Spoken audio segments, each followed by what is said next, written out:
Hey, at least I don't have to say wormhole anymore. We'll talk about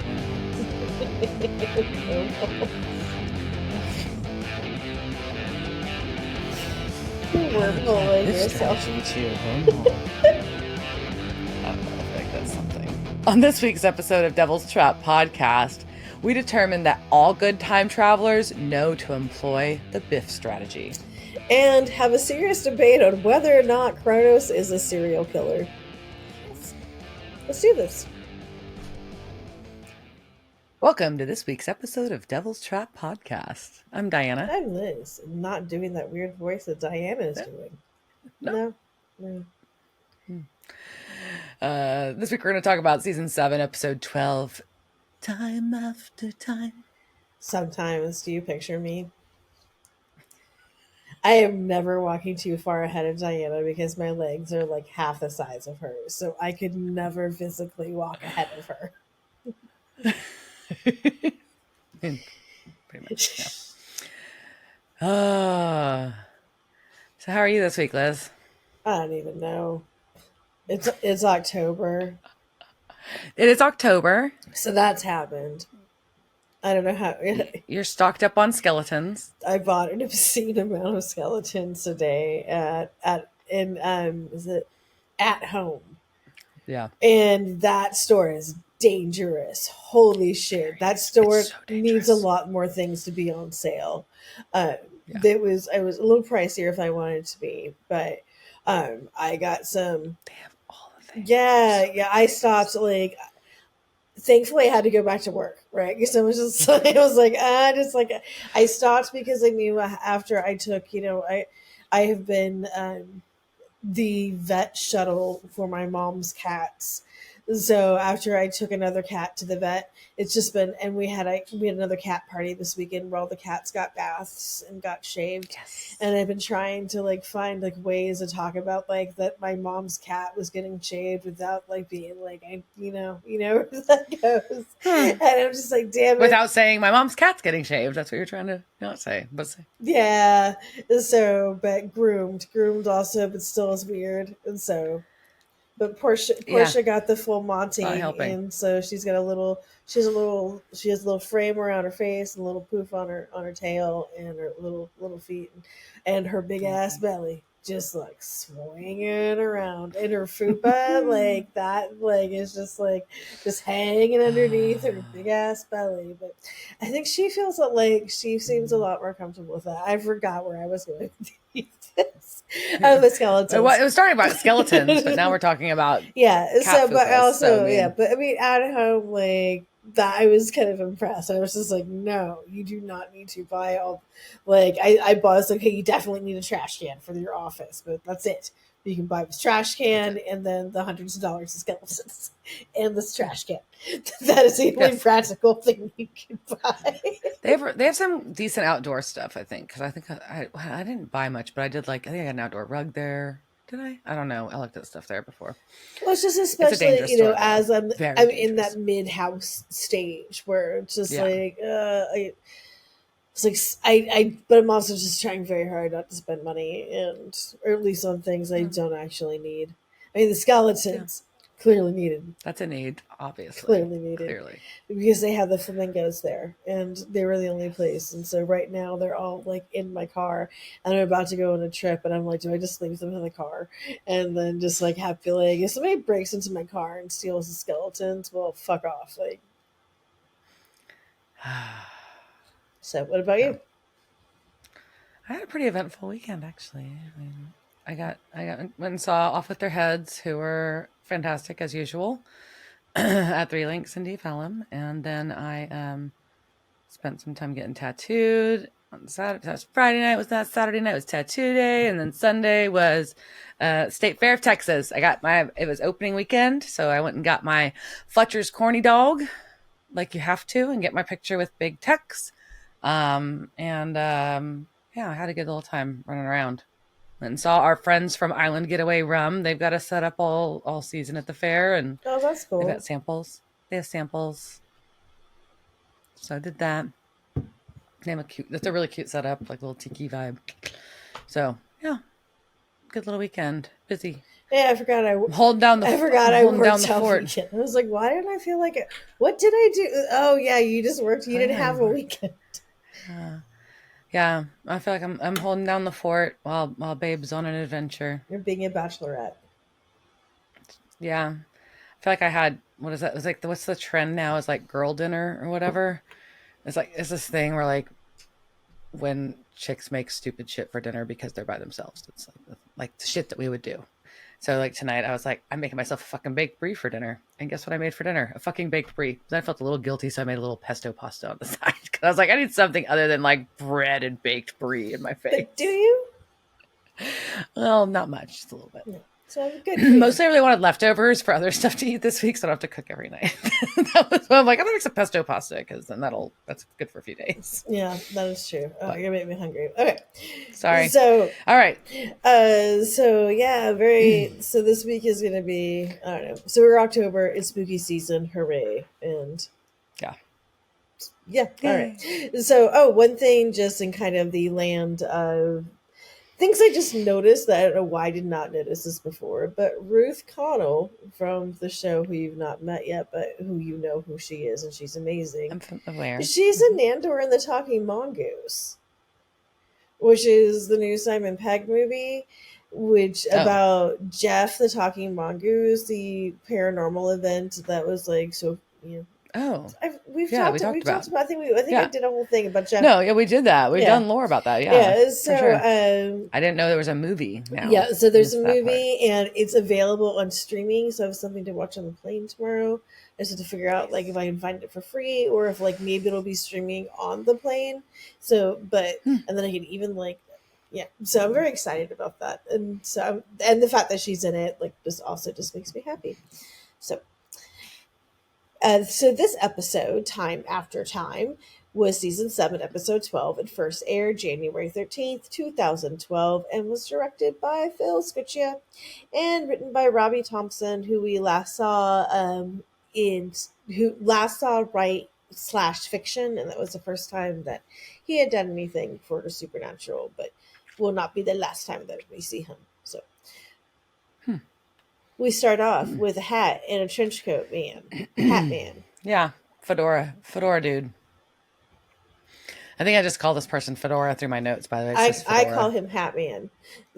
Hat Man.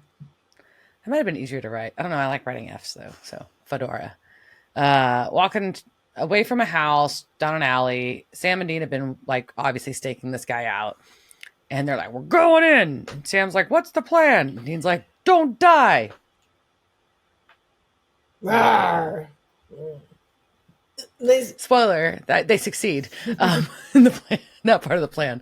But anyways, and I'm also really irritated. Like there's like all these like food wrappers on the dash of the car. It's just really junky looking. It just looks really smelly. And I think I comment on this later. Like the car shows, they all look gross right now. But my car is finally clean because I had to take my aunt somewhere last week. So I cleaned out my car. And then like I finally washed it yesterday. And then you filled it with skeletons. And then right now it's still filled with skeletons. So anyway, so they split it through the alleys and there's a guy and there's a red light and it's being sucked out of someone. Someone's getting red sucked off or sucked, I don't know. They get a red light sucked out of them into the Fedora man. Hat man. And then Dean's like, and then he runs and he tackles the Hat man and then poof. Yeah, and Dean gets sucked into the red bright light with the Fedora man. So much. It's a very confusing intro. I'm just saying. It was very hard to describe. There's a lot of sucking. And then like Sam's just like, Dean! And it's just like this very long guttural Dean. I'm like, what is happening? But we were like, okay, I guess this is how we start. We're going to go back in time already. Oh. 2 days earlier. Already. Spoiler. No, I'm just kidding. 2 days earlier. Well, it's called Time After Time, so. I know, so obviously. We're going to a time that's 2 days earlier. Yeah. And Dean is obsessive. We'll figure out that Dean's been obsessively researching Dick Roman. Just Dean. Dick all the time. Just Dick all the time. He's just Googling Dick. Just Googling Dick. But he's just doom scrolling. And Sam's phone rings. And it wakes him up. And it's Jody Mills. Yay. Yay, Jody. And she's like, hot tip. There's a body in Canton, Ohio that pretty much looks mummified, and everybody's trying to cover it up. And it's not the first one. So y'all need to get the fuck out there because it sounds like your jam. And then she also kind of like, we get a good implication here because I was like, oh, fuck, does Jody know about Bobby? Was one of my first thoughts, like, right when we figure out that's her calling. And she does because she chokes up and talks about how, like, the stuff she's been through with Sam and Dean and Bobby. So. Yeah, so, I mean, she's touched by his death, and I appreciate that. I like it. Yeah. Because they almost made out that one time. They did almost make out that time. So, anyways, they get off the phone, and Sam's like, I thought they almost made out. Well, we don't know. Like, did they? They could have. Well, maybe. I hope they did. But so they get off the phone, and Sam is giving Dean shit about obsessing over doom scrolling dick, basically. Doom scrolling dick. Ooh. Anyways, Sam hopes that he's watching cartoon smut, is what he calls it. And Dean closes the laptop and says, it's called anime, and it's an art form. So we go to Canton, Ohio, because they got to figure out what to like. I just was like, am I going to Canton, Ohio tomorrow? I may actually drive through Canton, Ohio. I'm not sure. If I do, I'll snap a pic, and that'll be really great. But so they are in Canton, Ohio, and they're staying in this foreclosed house that looks hella haunted, and I want it. Yeah, I was like, what the fuck house is this? Oh, they're just picking a flop house. It's up for auction. And so they move in, and it's like rock, paper, scissors for like the shitty rooms. It's just gross. Whatever. And Sam wins because paper beats rock, and that's just something. It's within the Winchester lore. Sam always wins because paper always beats rock. That's funny. Huh. There you go. Well, they've got a case file, and they're like, well, you know, these kids found this body playing hide and seek. Ew, that's sad. Why do they have the whole case file? Like, did they steal it? Where did they get it? I have why no idea. Is that picture in there? File. But also, they're in trench coats. I need a good trench coat, and I like that they added this to this. And I feel like they've taken this from Bobby. I don't know. And I feel like they had coats before, but now they do. I like it. No, either way, the whole thing we've got is that they're like, all right, well, there's an unreliable witness as identified by police, so they're going to go visit with this guy. And they introduce themselves as Agents Smith, not related. And the guy looks super freaked and wants to talk outside because his mom's sleeping. And it's like a grown man wrapped up in grown young-ish man wrapped in a blanket. And we realize when he starts explaining what happened, because they insist that he tell the real story. We realize, oh no, the cops are calling him an unreliable witness because, well, his stories, you know, if you're not into this shit, story sounds far-fetched, but also he's fucking high. He was medicating, self-medicating on the patio. And so he saw the whole thing, and he can't remember what a fedora is called, so he calls it the Justin Timberlake hat. For 2012, that was accurate. That is accurate. It's just funny. Now it's extra funny. And then he talks about the red light. Okay, so now we've got this, we got this red light. This is the first time Sam and Dean have heard about the red light. We've, as viewers, have already seen it once. So there we go. And the guy aged before his eyes. So they go back and research and drink beer like they do, and they're in their flop house. They learn that Canton's a hot spot for weird dead bodies. Huh. Fun. With a history going back to the 1920s of bodies that have been identified as either burned, leathery, decayed, dehydrated, basically like some kind of like shriveled up bodies have been found off and on for decades. Yeah, desiccated.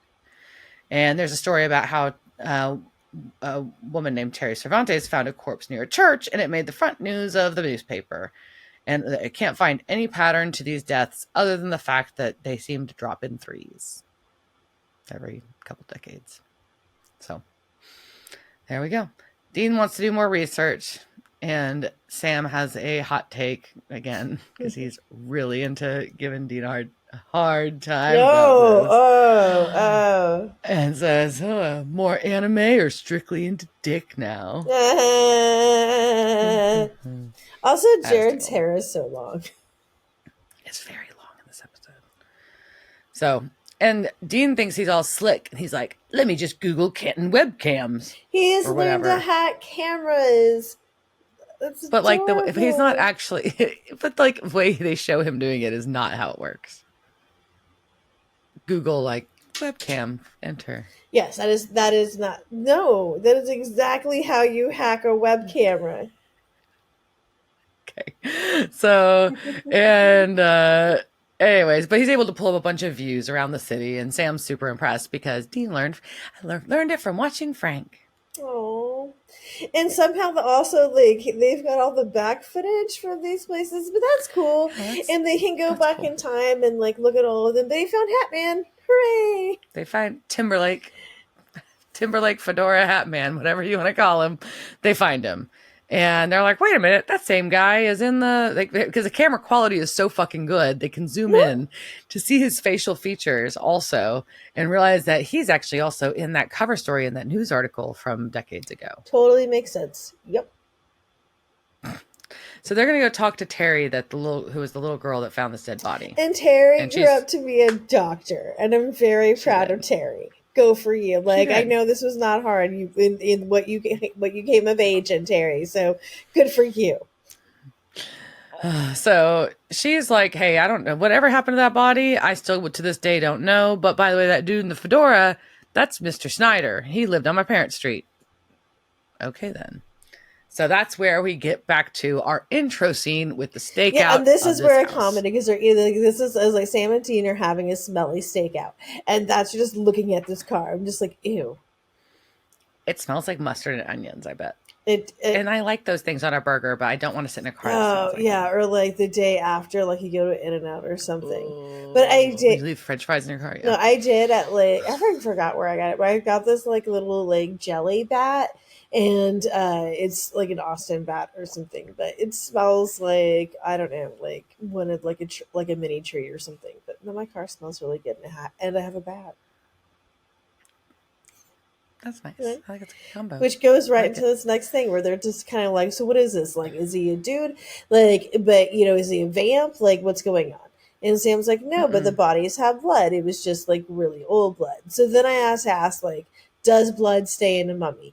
And because it wouldn't, right? And so like blood breaks down. I checked, like, of course I did. Yeah. But those guys wouldn't have blood left in them. They would have been like broken down into something else. Well, and the whole thing about them being like desiccated and like they thought they were dehydrated or decaying or leathery, like that's like a lack of moisture. So the blood like would have to be dry. I don't know. It's dust. It's not blood anymore. That just isn't like that. Yeah. Like that doesn't. Anyways. It makes no sense. But they see Hatman, fedora dude. Yeah, and so we get the whole little intro scene again. Yeah. Okay, so we get all right. And then, but we cut back, and this time we see Dean finish the tackle. He doesn't just he gets sucked into the light. There's a bright light, and then he finishes the tackle, and then they're still in the alley, but it looks a little bit different. And he sees that Fedora Man has like this ring that looks kind of like an infinity symbol / a hourglass kind of thing on it, and that guy runs away. So Dean pulls a gun and chases him down the alley, and there's jazz playing suddenly, and now he's in the middle of the street, and it's the 40s. Or at least like what we were assuming. We're getting some hints around that, right? And like I'm teasing. Like all of a sudden we got old vehicles. The street scene is very different. There's families. They're dressed in 1940s attire, and they are distraught that Dean, dressed like a weirdo, just ran out in the street with a gun. And now so he gets arrested. We got a kappa. And the kappas are taking him down to the police station, I guess. Yeah. Yeah. And I immediately wrote, damn it, is this a time travel episode? And texted Liz. Yeah. And so Dean's just like handcuffed. I'm just, he's handcuffed. I'm just very amused. This cop is like going through his stuff, and it's kind of funny how he's like fucking with his pocket knife. I'm like, I didn't even think about that. Like, the technology, even like on a pocket knife, is completely different. Like, it looks completely different. Yeah. And, Dean's just like, I'm a Fed. And he's like, no, you're not. You're a kraut muncher. And Dean's like, I don't even like sauerkraut. But his FBI badge, they point out, was issued 68 years from right now.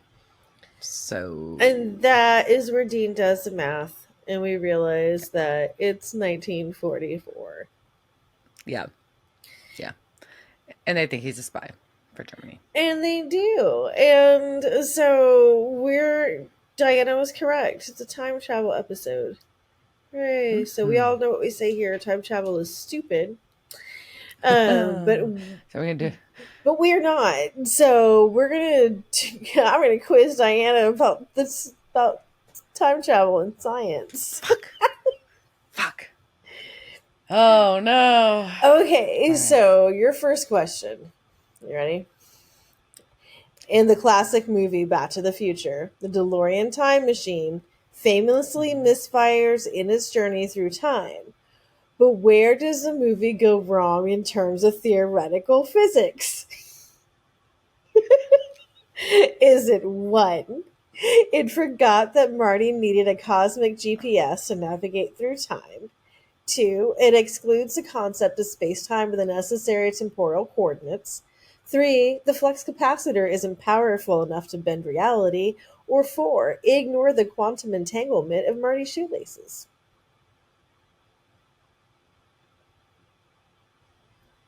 One. No, I feel like number one kind of could be true because it's two, because it excludes the concept of space time and the necessary temporal coordinates, which is kind of like a fat. So space time basically means that time and space are in like time and location are Yeah. inseparable.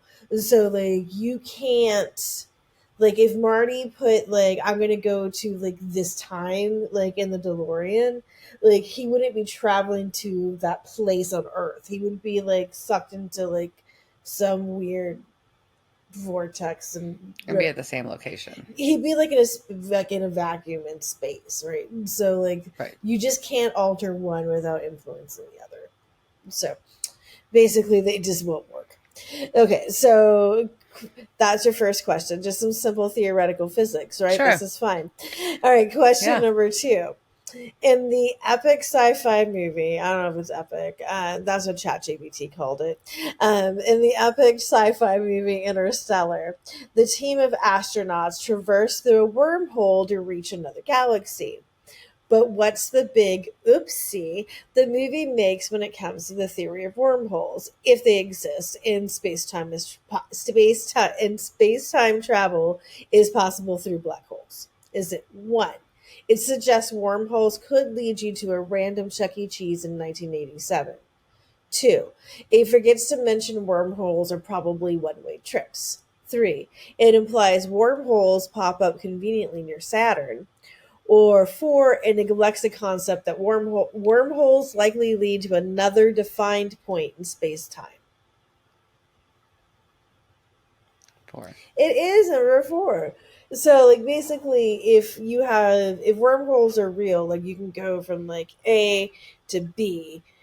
Like, you just go Right. A to B. Like, It doesn't you go can't like go A to wherever the Ada. fuck I want to go to. You can Yeah, only that's not how it go works. to the other end. And if you have the video right, I would see I'm basically making weird things with my fist. Okay.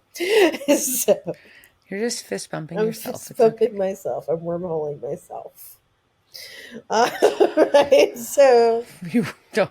That's. I don't want to Google that. Go ahead. all right. So your question number four. All right. In the Star Trek universe, the recurring concept of I meant to look up how to say this word. Tachyons. It was gonna be I'm assuming tack like tachometer. TACHYONS is often Yeah. associated with time travel events. In the Star Trek universe, that recurring concept. Yes, okay. So, what is that? Is it a particle that travels faster than the speed of light? B, a subatomic particle used to power Starship warp drives? C, a type of energy field generated by Starship engines? Or D, a form of exotic matter used to stabilize wormholes? I think it's two, but I'm also not sure. It is A, a particle that travels faster than the speed of light. Damn it. That was my second one. Okay. All right. So number 5 in the movie The Butterfly Effect, the concept of the butterfly effect plays a central role. What is the butterfly effect? Is it that a visual effect uses some? Is it a visual effect used to symbolize time travel in the film? B, a metaphor for the transformation of the main character into a butterfly? C, a scientific phenomenon where the flapping of a butterfly's wings could cause a tornado? Or D, a recurring motif of butterflies appearing throughout the movie? C. It is C. You are correct. Butterfly effect is a scientific phenomenon where the flapping of a butterfly's wing can cause a tornado. So, question number 6. Are there any actual butterflies in the butterfly effect? I'd have to have seen the movie in this. I don't know. So, what do you think? I'm going to go with no. Yes, of course there are. It's called the butterfly effect. Like, what the fuck? You think they would have any butterflies in the movie called the I butterfly could see that. effect? Yeah. Side question. Can a butterfly's wings flapping cause a tornado? I mean, No, I guess no, it's a that's theory, total but not bullshit. literally. No, that cannot happen. Okay, so well, it's like the domino effect. It doesn't mean like the literal it's causal. like A It's to cause and B. It's not effect, directly causal. but Yeah.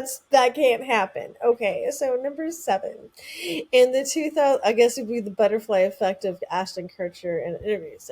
So at number 7 in the 2002 film adaptation of The Time Machine, which concept related to time travel is central to the storyline? Is it A, the concept of time dilation due to near light speed travel? B, the idea that small changes in the past can drastically alter the present and future? C, the exploration of parallel universes and alternate timelines?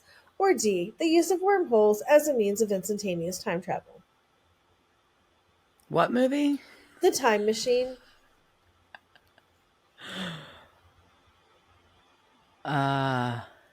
So I'm gonna go with B. No, it's still wormholes.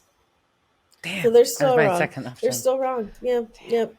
So then, number 8, the director of the 2002 film adaptation of The Time Machine was, this is a true or false question, sorry. Was that director H.G. Wells' great grandson? True. Yeah, he was. His name is Simon Wells, but also more importantly, he directed Five Will Goes West. Yeah, see, Oh, that has one of the best songs ever in it. All right, number 9. What was I? I was at some show and somebody covered that song and I cried. God damn it. Who did that? It was amazing. I don't remember. All right, number 9. In the movie Bill and Ted's Excellent Adventure, which concept related to time travel is exemplified through the film's premise? Is it A, the concept of time loops where events repeat endlessly? B, the idea that time travelers can change history with minimal consequences? C, the exploration of parallel universes and alternate versions of reality? Or D, the predestination paradox where future actions lead to their own costs? That one. It is. It is that. So like that means like so okay, so event A causes event B is that typical cause and effect, right? And so that's how we work literally normally. And so but with the predestination paradox, B is what causes A. But because A had to occur first to lead to B to happen, you get a loop. And you just go. And this is why time travel is stupid and it stresses me out. And this is why time travel is stupid. And question number 10 was going to be about Donnie Darko, but then I didn't want to think about Donnie Darko, so now we're done with this, and time travel is stupid. I also had to do my makeup. Cool. Yeah, it works for me. But speaking of doing makeup, in comes somebody who tells the cop to take a powder.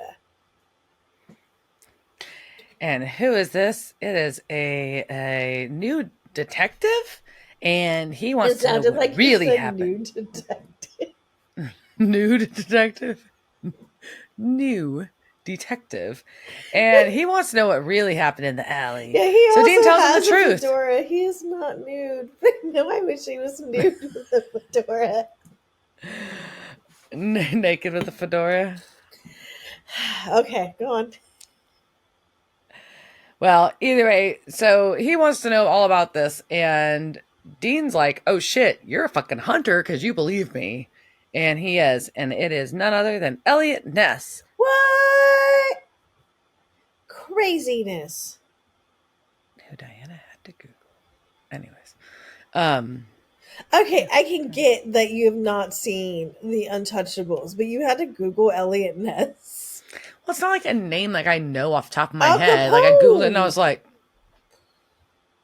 I did a Google. I was like, oh yeah, that guy.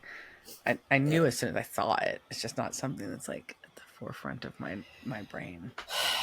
Our brains are very different things than us. Also, my brain was full of fair food yesterday when I watched the episode, so I'll take that too. Fair food. Okay, so I ate loaded French fry pizza. It doesn't have marinara sauce. It has ranch dressing.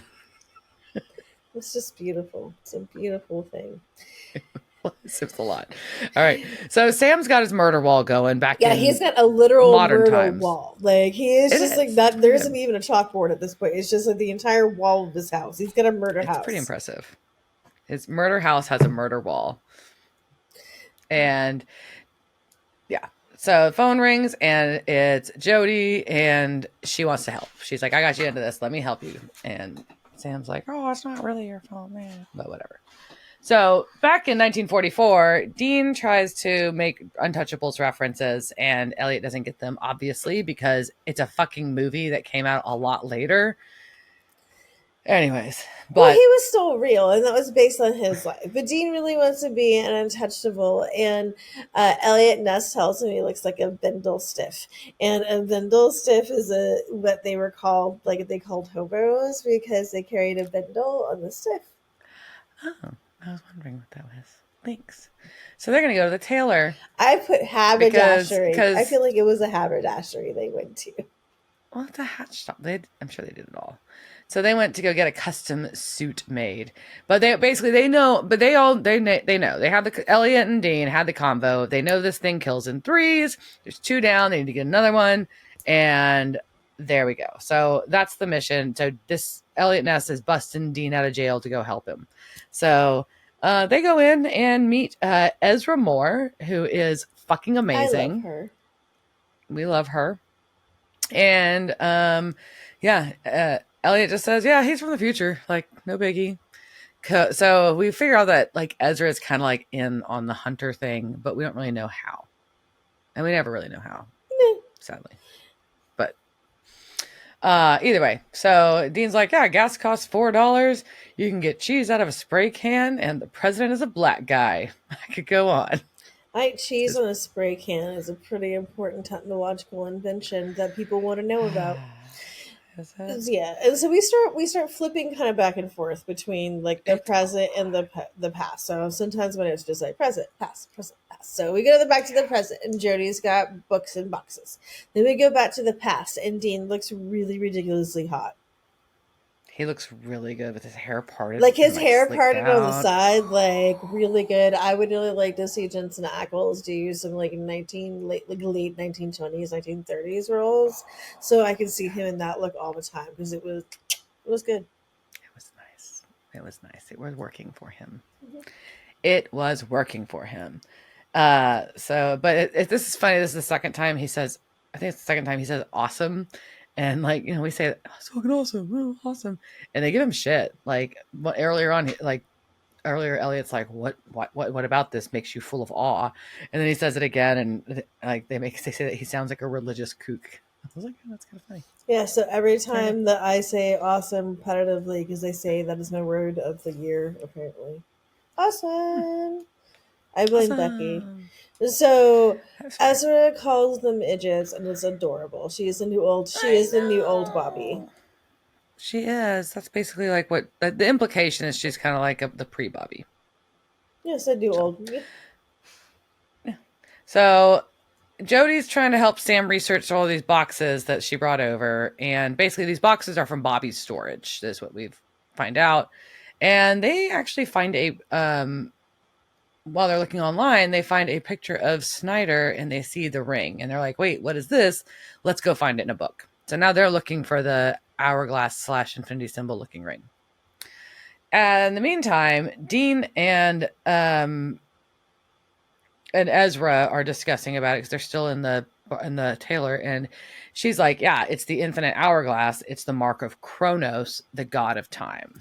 Ooh. And we almost had lore on this. Like, Cronus isn't really like a god. He's kind of just like this concept. Like, he's this thing that like he represents time. It's this weird yeah, he becomes associated with Father Time, and it's really just kind of like philosophical crap, right?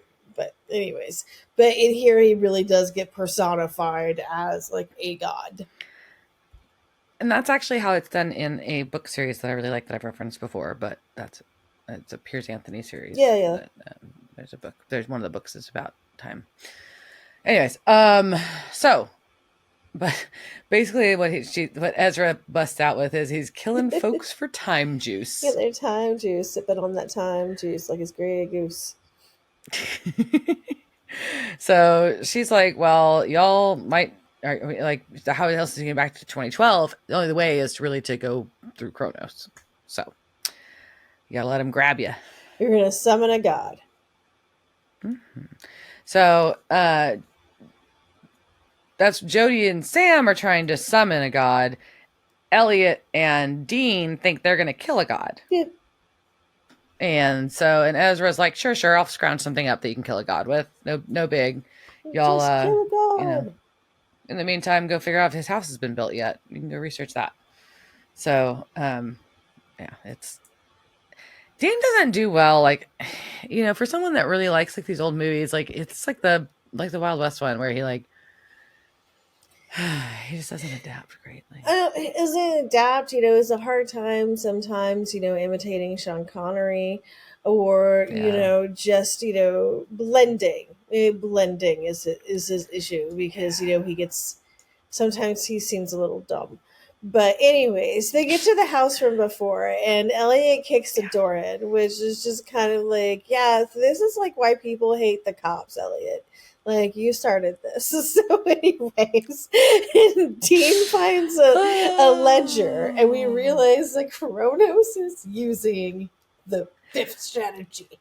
The Biff strategy, which is amazing. I'm so glad they used that line to describe it. Made me happy. But, which, I mean, for anyone that doesn't know, I can't even say it. Never mind. I can't say it. If you don't know, too bad. Look it up. Even I know that one. I wonder if that has. I've never seen any. I wonder if that has its own wiki page. Anyway, so basically, there is a ledger and it's full of all the gambling stuff that Kronos, Mr. Schneider, is doing. Yeah.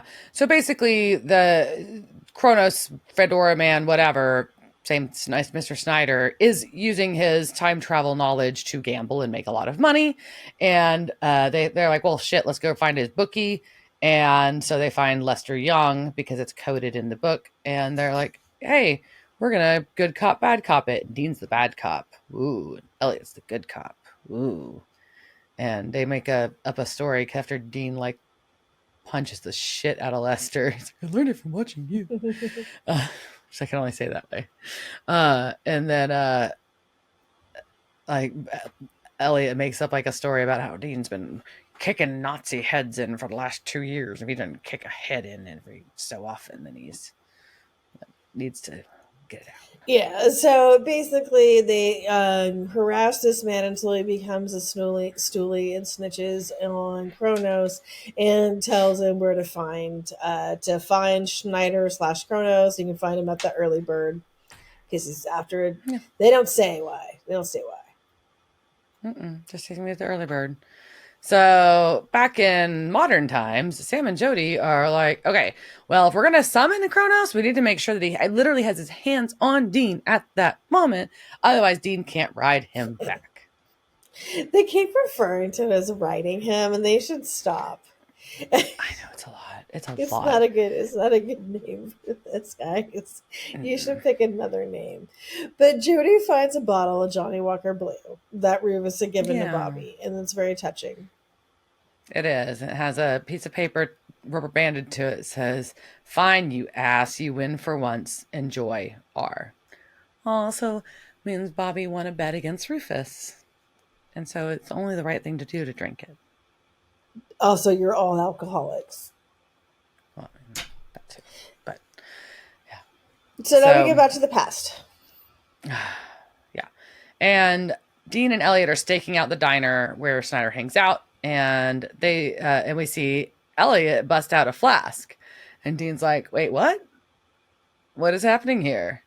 And he's like, "Oh, why do you think after I went after Capone, he had the best cooch in Chicago?" Then he proceeds to just like keep drinking this flask, and like he'll put it like in front of like Dean's face, but then like just drink it himself. Like he's just a dick, like just self-absorbed with this flask. It's just rude. It's very awkward. But Dean's like, "Well, who died in your life that made you a hunter?" Because that's how these hunters that we've interacted with before, like, oh, something awful happened to someone they loved, and that's how they became a hunter. And Elliot's like, "What the fuck? How morbid are you? That didn't happen. I just had a situation where I ran into a bunch of vampires turning folks. I caught the bug." Yeah, so now he has the bug. So basically, he's just outside of his like law enforcement stuff. This is something he can do where he can punch through the red tape with a silver bullet, and hunting sets me free. Dean's Zen so we get a little of hunting by Elliot Ness. Yeah. And Dean's like, "Well, yeah, I started because my family did it, but I don't really know why I do it anymore." Blah. Because we know Dean's been all blub nihilist about being a hunter. And Elliot's like, Elliot fucking just like goes hard. He's like, "Cry me a river. Are all hunters this soft in the future?" Yeah, so basically calls Dean a pussy, and probably because he's drunk on all this whiskey, and he's just like, hunting gives you clarity and makes you lucky, blah blah blah blah blah. Oh, look, there's a broad. But he does say, but they do say that you're making a difference. I thought that was the important part that I think is important to Dean. That Elliot does say, everybody dies eventually. You're making a difference, though. I thought that was part before he gets to it brings you clarity. I don't know, whatever. So yeah, they see this pretty blonde woman in a really nice red coat leave the diner, and they're both checking her out. And then they realize that as she walks into the alley, Snyder is following her, and they're like, "Oh shit, he's gonna kill her next." But no, he's gonna make out with her. But we find that out right before that. We get to see Elliot's trunk, 1940s trunk too. I feel like there should be like a 1940s version of trunk. I don't know what that would be. Hey, trunk. I don't know. I don't got nothing. So, yeah, it's I know cool. It should be like Andrew's sisters, like trunk. Exactly. So they're like about to shoot Snyder, and then they realize that he's making out with this woman and not killing her. So they kind of like go follow them. I don't know. This gets a little unclear to me. And all of a sudden, Elliot's going to stay at the house. That's what I think. I think they cut something here. So, but yeah, so I think they have followed them. They followed them out to the boonies where the Broad lives, and so Lila. And so then he like finds a farmer, and he's like, "Hey, farmer man, who's that lady?" Yeah. And the farmer goes, "Why, sure, Mr. Random Police Agent FBI man. That lady is that lady." Yeah. That's what happened. Yeah, that's it. So Elliot's going to stay and like watch the house. I don't know. And Dean's going to go meet up with Ezra to find out what her plan is to help them kill a god. Yeah, so Elliot goes off in the field. Like, he just goes with a gun. Just goes out the field with a gun. Yeah. No biggie. Okay. It's very weird. So Ezra has a 1,000-year-old olive branch carved by Vessel virgins and dipped in the blood if you don't want to know. Yeah. And she says like, he's like, "What do I do with it?" It's like, "You stab Kronos in the heart with it. Duh." And they both realize, though, at this point in time, well, Ezra already knew, but Dean finally realizes that if they kill Kronos, he's stuck there. And Ezra's like, it's not so bad. And then she kisses him. Yeah, she just starts sexually harassing Dean, which probably isn't great, but whatever. You go, Ezra. So, I mean, he looks really good. So. yeah, I know the part. The Kidding. That doesn't part. make it It okay. does That doesn't not make make it it okay. okay, but the part, man. Anyway, so. It's good. So and she says, for luck, because I'm lucky. But as Dean's leaving, he has a revelation. Back to the Future 3, because he sees a letter on the table. So he borrows some paper. But back at the Booney's house that this woman lives in, Ezra is trying to stake it out, but is not hiding very well and gets confronted by Snyder / Kronos / whatever he is. And they kind of get into it, and Ezra Elliot loses his gun. Oh, Elliot. Yeah. Back in the house, though, we've got this woman. I think we've by now heard her name is Lila. She's setting a clock, which is like an interesting, just visual choice. I really like that. That's clever. Yes. And Kronos is like, hey, you just need to pack a bag. You always want to know where I'm going when I leave. So this time you're going to come with me. We're going together. Just pack up. And she's like, what? He's like, no. Everything's perfect. Let's just go. Let's just go. You're a dick, man. He's being a dick and shady. And I wouldn't go anywhere with him either. Yeah. So back in town, Dean pulls up to what is current in the modern time, the flop house that they're staying, that Sam is still staying in. And goes up to the door and like tells this dude who lives there like he's some kind of special agent for termites and there's an outbreak and he needs to inspect the house. And the old man's like, okay. And he's just, the poor senile old man is just being taken advantage of. But that's okay for this one time. Just this one time. Yeah. And he like goes upstairs, moves the bed. They go straight upstairs, moves the bed, throws a pillow on the ground, lays down the way Sam would be sleeping to figure out precisely where he would put a sign to Sam. And so, and this guy is very confused. As you would be. But in the present, Jody has found Sam asleep on the table and sends him to bed. And I'm like, didn't you just drink a bottle of whiskey? I mean, well, yeah. So she's like, yeah, you need to go right now. And he lays down and he sees Sam carved in one of the baseboards, which is a word I could not write down yesterday when I was watching this. I was like, what is that? The baseboard and it says Sam, which I'm honestly kind of like somebody would have filled that in, but okay. Eventually, somebody would have filled that in. But he pops it off and there's a note from Dean. So he runs down to share it with Jody, and it has the things they needed. It's got the date, the plan, and it has Lila's name. The floozy's name. I just started calling her a floozy. I don't know why. Why? She was lovely. I don't know. Lila's a floozy. So they find her in her home, unable to work a TV remote, like will happen to all of us one day. You just become the age you are unable to functionally work a TV remote anymore. And then you will drive all of your children crazy because you can no longer understand how a remote works.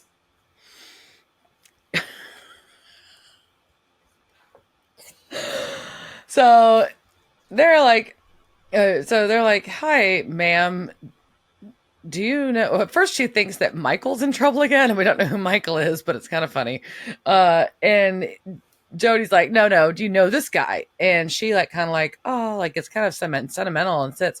The last time she saw him was November 5th of 1944, and she says, yeah, the night the clock stopped at 11:34. Every clock in the house. Boom. That's what they needed. Well, isn't that convenient? Uh-huh. But she's basically like, yeah, that was Ethan, which that's who we know as, I guess, Mr. Snyder / Fedora / Hatman / Kronos. She's like, yeah, he said a whole bunch of awful things and strangled that poor man. There were two policemen there. And Sam's like, was this one of them? She's like, yeah, Kronos sucked the life. She just choked the life out of that poor man. Oh, no. So Dane's going to die. So we go back to the past. And there are Kronos and Dean, and they're fighting. Yeah, because he sneaks in and they get in a fight. And Elliot shows up and holds Lila hostage. And this is where we start going back and forth a lot. Again. Yeah, and Kronos is still being a dick. He's trying to explain to Lila, I'm not that bad. I am murdering for you, sweetheart. That's what every woman likes to hear. And he's like, I'm a god. And Dean's like, no, you're a monster. I think that was interesting. But I actually, like, I don't know. I've got sympathy for these two. I got sympathy for Kronos. I feel kind of bad for him because he's saying basically it takes him three sacrifices, is what he calls them, as opposed to murders or kills. So he has to have 3 of those to be able to choose which time he's in. Otherwise, he just like floats through time. He has no control over where or when he is. Yeah, because you can't control time. Well, I know, but I mean, like, he's just like bouncing around. Then he meets Lila and he falls in love with her, and the only way he can stay there. But he was going to kill her. He was already choosing where he was going to go to before Lila. Because during Dean gets to this and there he is like, she was going to be the 3rd one. That's why he murdered one of her friends and he was going to kill her. But then he was like, you're a hot piece of ass. I'm not going to kill you. I think he fell in love with I think he was, I read it as he was in love with her and he was trying to stay with her. Right, but she was going to be his victim, and I didn't do that. Dean specifically says it.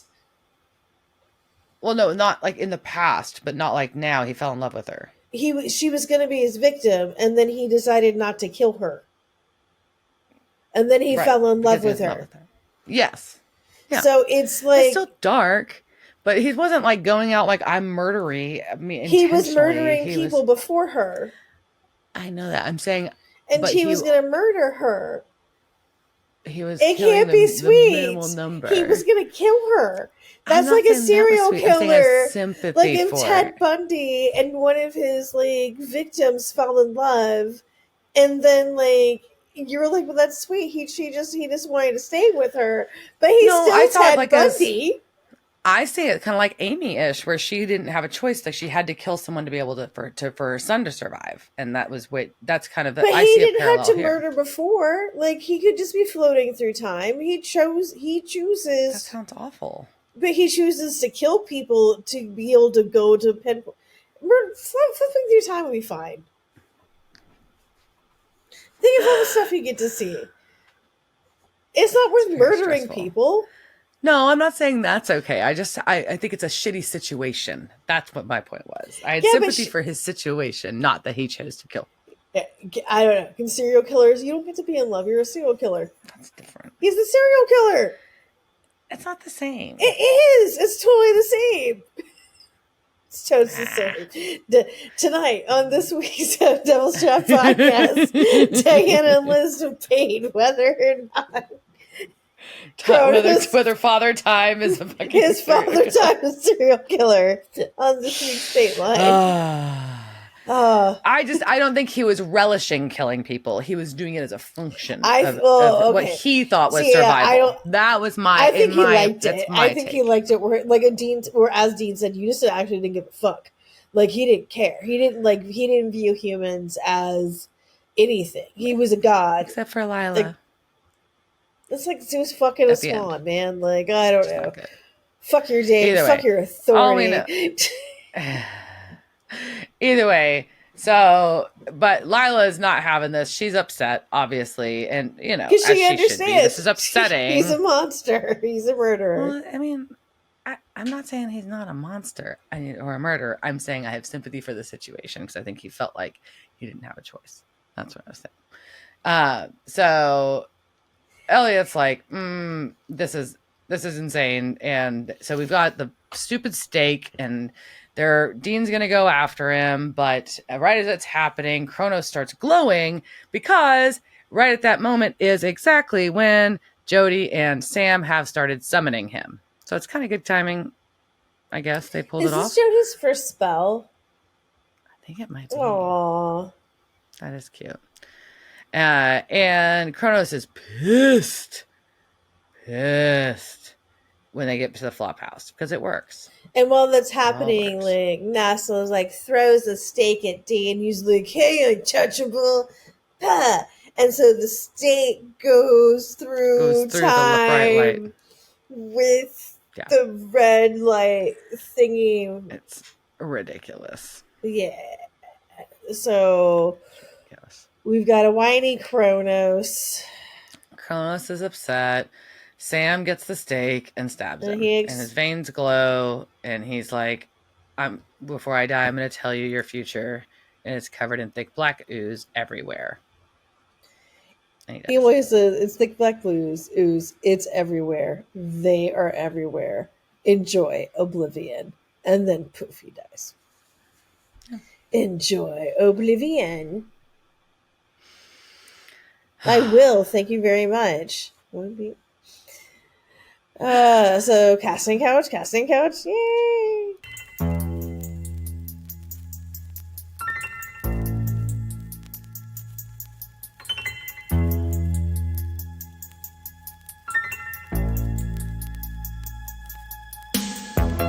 Casting couch. It's the casting couch. Were they on that show that time with that guy? La la la la la la la la la la la. Sure. So we've got a couple of folks. So our Elliot Ness was played by Nicholas Lee, spelled L-E-A. Yeah. Hello. He was a regular character named Ricky Caruso on the show The Commish. He played Alex Krychek and Michael in The X-Files. That was a regular ongoing character, including the movie as well. He was in a handful of episodes of CSI, handful of episodes of V, multiple episodes of Arrow, and he was in a single episode of Once Upon a Time, NCIS, and more. So he's got been in a lot of stuff, just a lot of small or single roles over time. And then Kronos, aka Ethan Snyder, was played by Jason Doering. He was he's in single episodes of Baywatch, CSI. He was Jason in Deep Impact, Detective Will Kinney in the originals, Chase Graves as a recurring character in iZombie, and as Liz is so excited about, Logan in the Veronica Mars show and movie. And he's like, this character actually kind of fits him for because he was such like a dick in that, but like also like sometimes he wasn't a dick.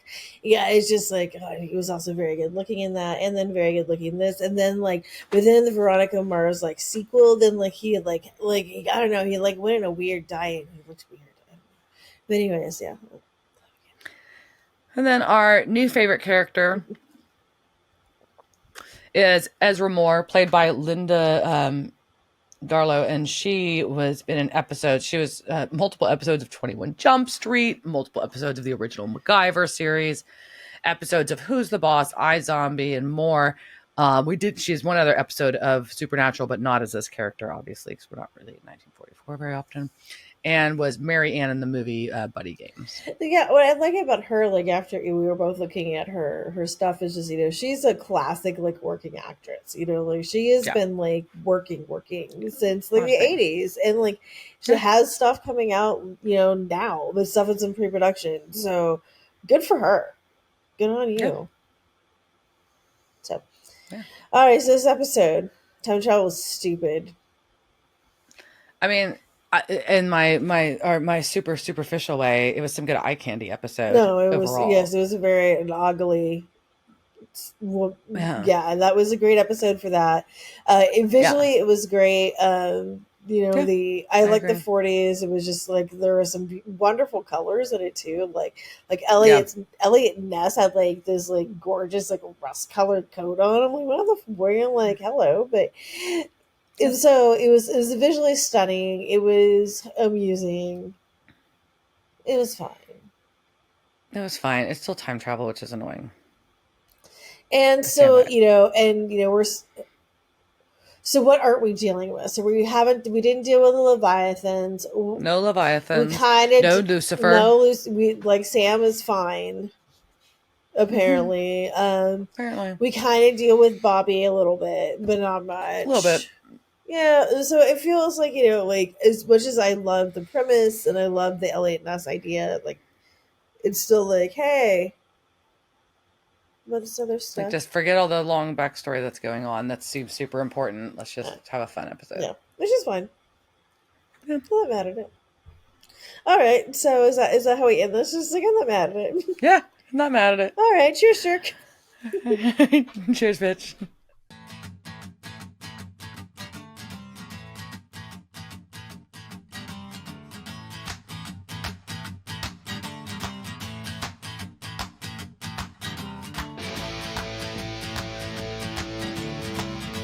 Devil's Trap Podcast is a Don't Get It production. Meow. Devil's Trap Podcast is part of the Ship It Studios podcast network. Thanks for listening to this week's episode of Devil's Trap Podcast.